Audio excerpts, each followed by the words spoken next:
Hola, soy Andrés Vázquez de Prada, soy artista residente aquí en Lestruc, me dedico a los equilibrios de manos y estoy aquí montando equilibrios contrarios el sábado 13, creo que a las 7:30, aquí mismo. Si queréis venir a verlo, os invitaros. ¿Qué te motivó para entrar en el mundo del circo? Pues bueno, yo hacía cosas de teatro y cosas de dinamización sociocultural. De ahí entré a una escuela de circo donde se hace un poco de teatro, de danza.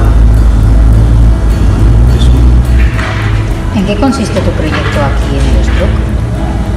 Pues bueno, es una obra que estoy montando, se llama Equilibrios Contrarios. En este montaje he cogido la obra y la vida de Federico García Lorca, de este personaje, y las estoy trasladando al circo y al equilibrismo, que es mi disciplina dentro del circo. ¿Has tenido algún accidente en tu trabajo? Con el circo, bueno, el riesgo es algo que está implícito en el circo, es parte de él, ¿no? Es con lo que jugamos.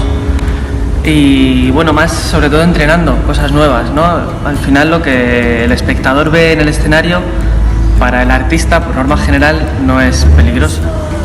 ¿Cuánto tiempo llevas desarrollando y ensayando este proyecto? Bueno, es una pregunta compleja de responder. Centrado en lo que es este montaje, ¿no? Con todo ese trabajo detrás, pues podemos decir que llevo 2 años.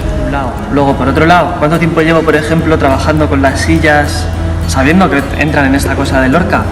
Pues igual llevo 4 años entrenando con las sillas para transferir la técnica que yo puedo hacer en el suelo, de equilibrios con las manos, ¿vale? O en otra herramienta que tenemos, que son los bastones, no sé si habéis visto, unos palos de acero con unos tacos de madera arriba, que se hacen los pinos ahí arriba, ¿no?